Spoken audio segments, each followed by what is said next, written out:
Mike's Daily Podcast. Hello, it is FF episode 2386, 2386. Mike's Daily Podcast. The last podcast was not the best.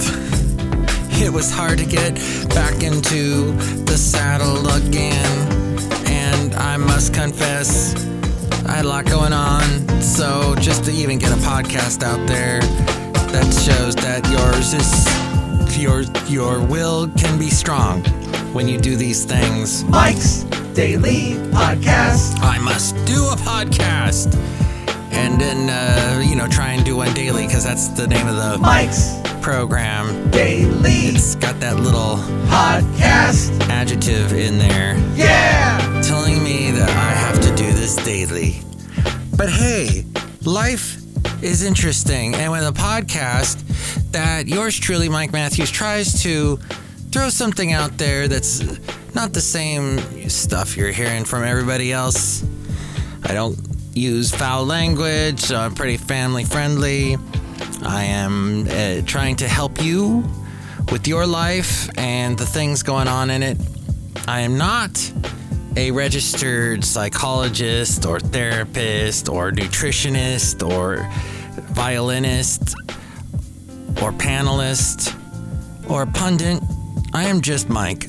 But I do have some interesting things that I notice from time to time. Like when you're in Florida and you eat a lot of fish, you start getting really sick of it and go, wow, there is a lot of fish here in Florida, and they have this wonderful dish called shrimp and grits, and it was so well done, and they put like a ton of cream and butter in the grits, and the shrimp was amazing, and there was gravy on it. It was fantastic. So the last podcast, if you didn't listen to it, I would go back and listen to FF episode 2385, the last one. And here's today's podcast picture. I talked about why I was in Florida, and the podcast picture is from Florida. A beautiful area, the Dunlawton Sugar Mill Gardens, which I had never seen. And my lovely lady friend, we had a bunch of errands to do, as I mentioned in the last podcast, as to why. There was lots of work we had to do, and she helped me out oh so much. She is my angel, really is. And we did so much, and I said, you know what, let's do something since we're over here. I think there's something over here we can check out that has to do with Florida. So we did, we went to there. And the late great Basil the Boxer, he never got to go to Florida. It would have been quite a long trip and then really no payoff because they don't let dogs on the beach. Although we did see a dog on the beach. That's right. A little puppy, like a mastiff puppy. But he really wasn't supposed to be there. Oh, I missed the beach! I wish I was there now. And it really stunk because the last day I had so much to do and I could not go to the beach. And it's just so... that bugs me. If we only had more time. Time gets away from us all. But Mike Matthews here. I wanted to say, first off, try not to be a gossip. Try not to be, you know what I think's happening? Do you know what I think's going on? Do you know it? Do you know? I'm really getting sick of it. I'm in a position in my work where, let's just say, okay, in the radio industry as a whole, you have a lot of gossipers. A lot of people, it's in their, they just love it. They're, oh, do you know what I heard? And a lot of times what they're saying is completely false, and it just gets people riled up, and I don't like it. It's one thing I don't like about radio. Here's something I do like about radio. I have a plug and a slug. Radio is basically the reason why there are podcasts. People said, I'm going to sit down in front of a microphone. Well, radio DJs have been doing that since the dawn of radio. And podcasting is a fantastic way, and I've since the beginning of podcasting for me, which was in late 2008, I was like, hey, this is fantastic.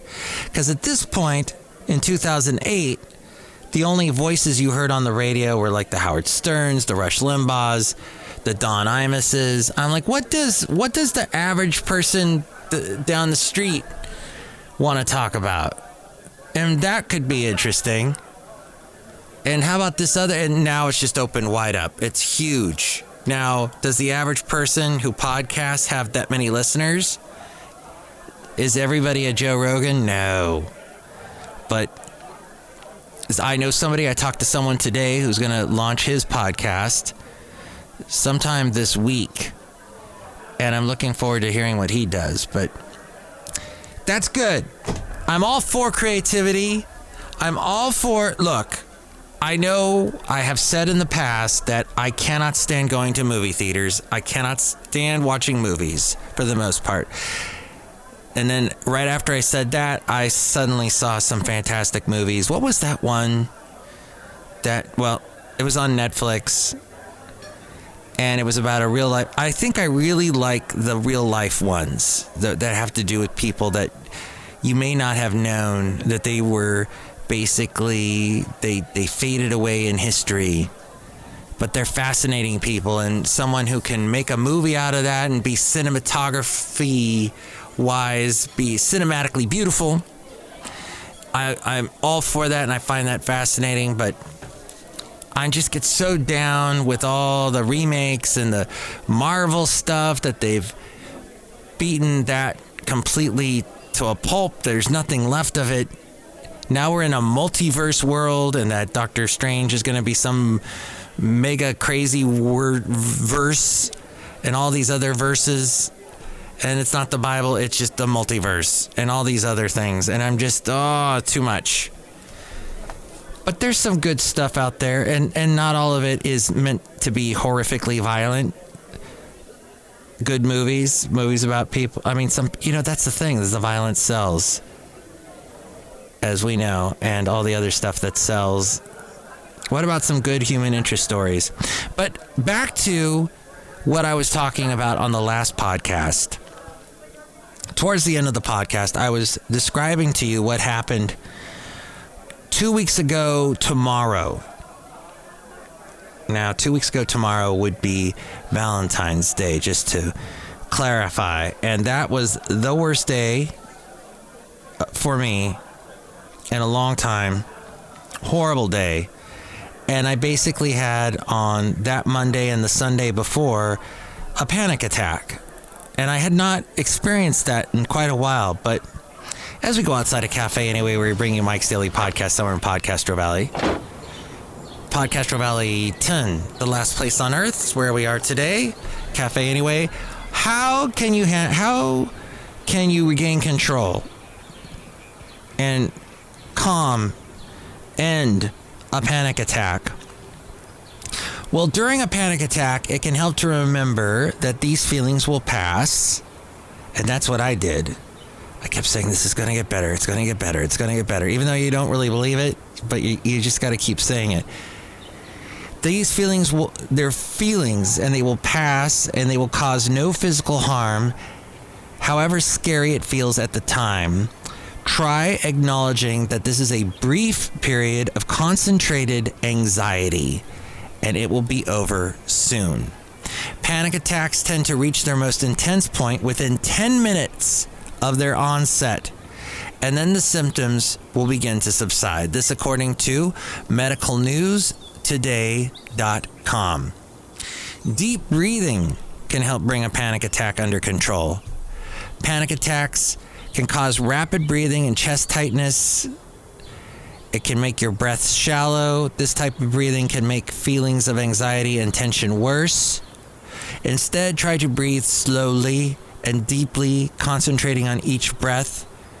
Breathe deeply from the abdomen, filling the lungs slowly and steadily while counting to 4 on both the inhale and the exhale.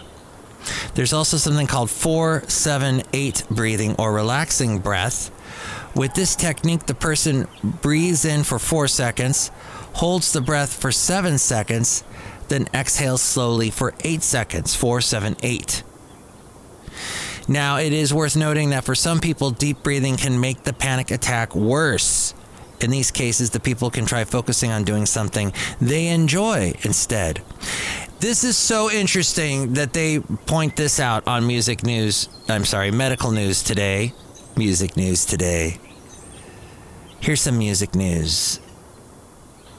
Yours truly watched a bunch of music videos last night. I was going down the rabbit hole on YouTube, watching music videos from Patti Smythe. Do you remember her? Shooting at the walls of heartache, bang, bang, I am the warrior. That's Patti Smythe. She also sang that song.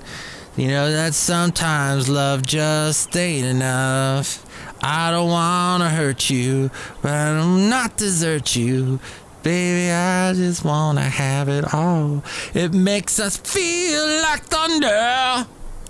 It makes it feel like rain. Ba-da-na-na-na-na. That lady, she, if you look her up on YouTube, she sang Take Another Little Piece of My Heart, the Janis Joplin song, on David Letterman circa 1990, 91, somewhere in there. And oh my gosh, she's amazing. So I was watching her, and then she collaborated sometimes with a band called The Hooters. They had that song, And We Danced Like a Wave on the Ocean Romance. And I was watching a bunch of their videos. Also watching a bunch of Hall & Oates. Yeah, you know, their career is very long, goes back to the 70s. And you know, nobody really remembers what John Oates sounded like. They always know what Daryl Hall was, but John had this soulful, beautiful voice. I was just checking that all out last night. Daryl Hall, as far as I know, still has his restaurant. I think somewhere near Philly. Where was that? Oh, and then speaking of Philly, there was Live Aid. I watched the Money for Nothing song by Dire Straits, and they actually had Sting singing with them, because, you know, Sting sings the I Want My MTV, and it was just so fun watching that from 1986. I think they performed at Wembley, but that was Live Aid was at Wembley and at Philadelphia, I think it was. Okay, so back to when the late great Basil the Boxer passed. I was really trying to sleep. I was just so full of anxiety and sad and sorrow and just grief, you know, just not feeling good at all, sick to my stomach. And I needed sleep because I couldn't sleep all night, just filled with sadness. So my lovely lady friend suggested putting on this eye mask to block out the sunlight. And it had in it lavender. And the smell of lavender calmed me down so much. I didn't realize the power it has.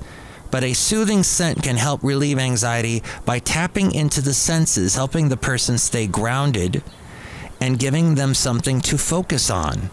Lavender is a common traditional remedy known for bringing about a sense of calm relaxation. Many studies report that lavender can help relieve anxiety. You can try holding the oil under the nose and inhaling gently, or dabbing a little onto a handkerchief to smell. The oil is widely available online, but buy it from trusted retailers. If you don't like the smell of lavender, you could try replacing it with another essential oil, such as bergamot, orange, chamomile, or lemon. But here in California, we got a lot of lavender plants, and you could just actually grab the blooms and it smells really good. Find a peaceful spot. Sights and sounds can often intensify a panic attack. Find a more peaceful spot. Leave a busy room. Sit in a quiet place to create some mental space. It will make it easier to focus on breathing and other coping strategies. You can also focus on an object. Concentrating on something physical in the environment can help you feel grounded. Focusing on one stimulus can reduce other stimuli. As the person looks at the item, they may want to think about how it feels, who made it, what the shape is. The technique can help reduce the symptoms of a panic attack.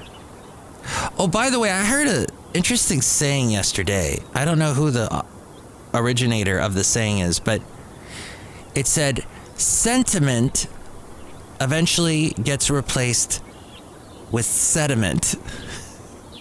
Basically, it was saying don't live in the past, move forward, be in the present, think about the future, don't do the same thing over and over again. I don't know. It's an interesting thing. The 5, 4, 3, 2, 1 method. It's a type of grounding technique and a type of mindfulness that helps direct the person's focus away from the source of stress. Look at 5 separate objects. Think about each one for a while. Listen for 4 distinct sounds. Think about where they came from. Touch 3 objects. Consider the texture, temperature, and what their uses are. Identify 2 different smells. It could be the smell of your coffee, the soap, laundry detergent, and name 1 thing you can taste. Notice whatever taste is in your mouth, or try tasting a piece of candy. So you're basically inundating your senses and pulling yourself away from the panic attack. You can repeat a mantra, a phrase, something that helps you with focus, providing strength internally. It can help you come out of a panic attack. It's maybe something with reassurance, like this too shall pass. That's what I was saying, interestingly enough. I was saying it will pass. Walking can help you leave a stressful environment. I tried doing that as well, and however, my mind started to wander and go back to what was causing the anxiety. So it kind of worked, but moving around releases hormones called endorphins that relax the body and improve mood. Taking up regular exercise can help reduce anxiety over time, which may lead to a reduction in the number or severity of panic attacks. You can try muscle relaxation techniques, picture a happy place, tell someone if you're having a panic attack. Yes, tell someone. Just anyone, I guess. Let's see. If panic attacks frequently occur in the same environment, such as a workplace or social place, it may be helpful to inform somebody and let them know what kind of support they can offer if it happens again. If an attack happens in public, telling another person can help. They may be able to locate a quiet spot for you and prevent others from crowding in. And learn your triggers. What is it that exactly causes it? By learning to manage or avoid the triggers, people are able to reduce the frequency and intensity of panic attacks. So there's some ideas for you. Outside a cafe anyway, somewhere in Podcastro Valley, the last place on earth, look who's here. Hello, Michael Myers, it's Madame Rootabega, and I never have... Are you okay? Yes, oops. Let me change that sentence. Sometimes I have the panic attacks. Ooh. Okay, that's normal. It's a thing. In today's world, where we've got this horrible thing happening over in the Ukraine, or Ukraine, we're learning all the right ways to say Ukraine again. We're supposed to drop the. Fact checkers warn of old footage being used to, it's being falsely associated with the Ukraine, there I go again, with Ukraine invasion. Multiple videos and images circulating on social media were taken in previous years and not linked with this current invasion. Huh. Interesting. So, yes, I talked to my cousin's daughter in Germany, and we were talking about, how in Germany they're pretty nervous about it. And, they hate Putin's actions, and they don't want to, to escalate and move into Poland and into Germany and etc. So, there was an earthquake in Ojai.